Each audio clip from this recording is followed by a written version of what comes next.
Este es el cuarto capítulo dedicado al ser humano.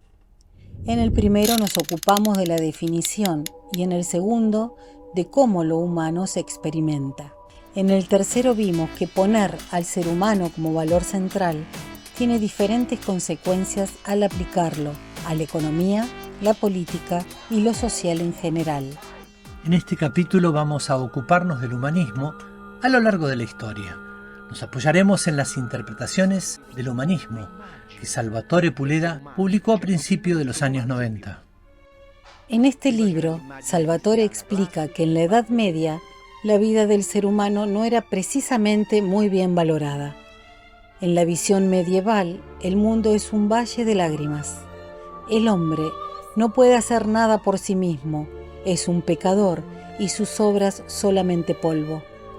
La historia es el camino a la expiación que lleva del pecado original a la redención. El hombre solo puede aspirar al perdón de un Dios infinitamente lejano y que concede la gracia según designios inescrutables. En el horizonte futuro, el apocalipsis y el juicio tremendo de Dios.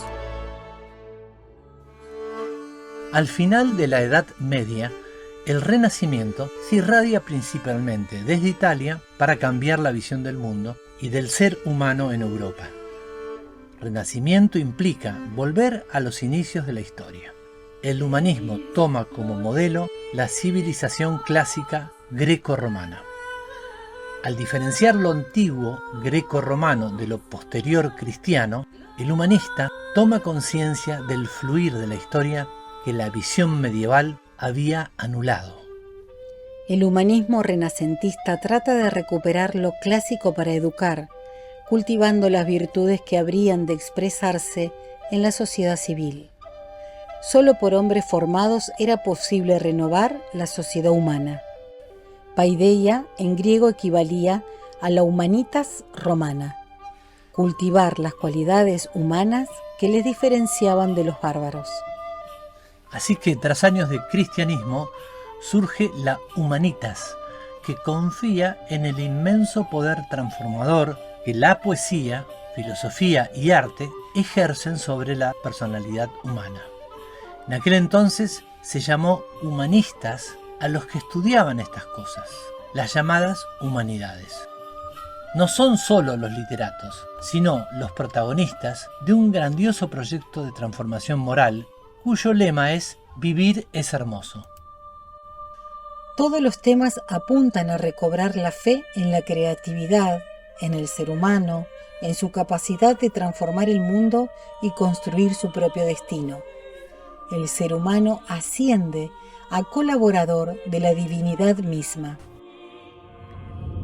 Así describe Salvatore el cambio de la Edad Media al Renacimiento, pero el asunto es que la palabra humanismo o humanista se había utilizado para hablar solamente de este fenómeno del Renacimiento en Europa.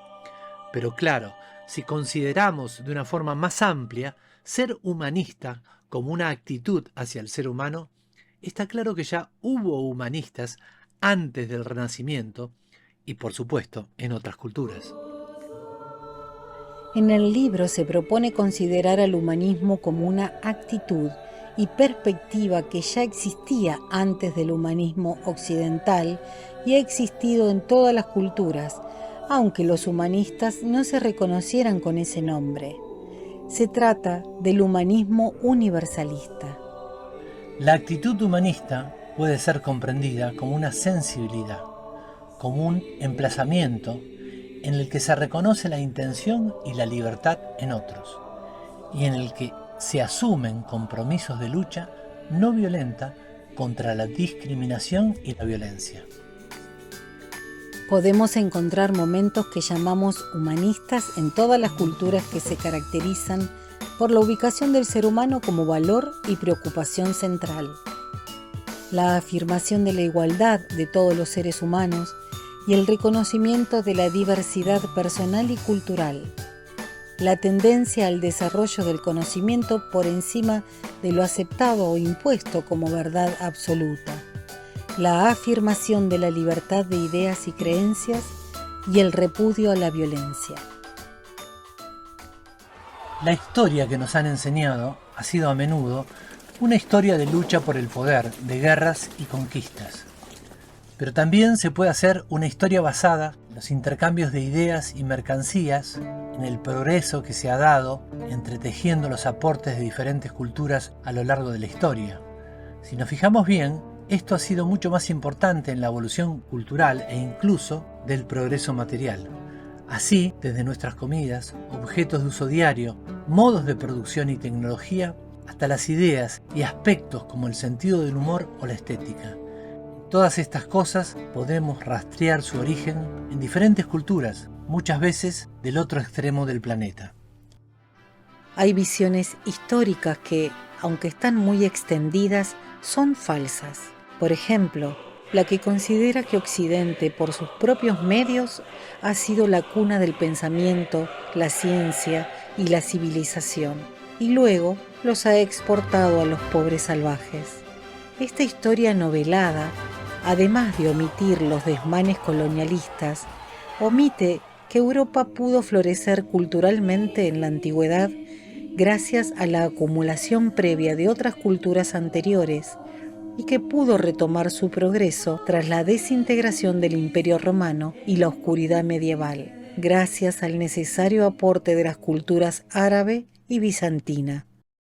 Adquirimos imágenes del mundo y la historia deformadas hasta lo enfermizo, y así hasta el día de hoy en que las noticias sobre culturas ajenas se parecen más a la propaganda de guerra que a la información veraz. Todo esto tiene consecuencias. Por ejemplo, se dice que las sociedades multiculturales siempre han fracasado y por lo tanto es mejor que la gente que pertenece a culturas foráneas debe asimilarse o marcharse. Y sin embargo, ha ocurrido lo contrario. Las mezclas de culturas han sido un gran impulsor de avances. Hace ya algunos años, algunos amigos, estuvimos estudiando este tema y produjimos 4 videos de la serie llamados Faros de la Humanidad que os invitamos a ver. En ellos se demuestra cómo el aporte de diferentes culturas ha sido vital en el desarrollo cultural de Occidente y cómo los momentos humanistas han producido las condiciones para avances en el conocimiento y su propagación. Los momentos humanistas en la historia a menudo se corresponden con momentos fundacionales de culturas. El humanismo universalista defiende que los momentos humanistas de las diferentes culturas podrían servir como puente para hacerlas converger. Para nuestro amigo Salvatore, es el planteamiento que corresponde a este momento de síntesis planetaria que apunta a la nación humana universal.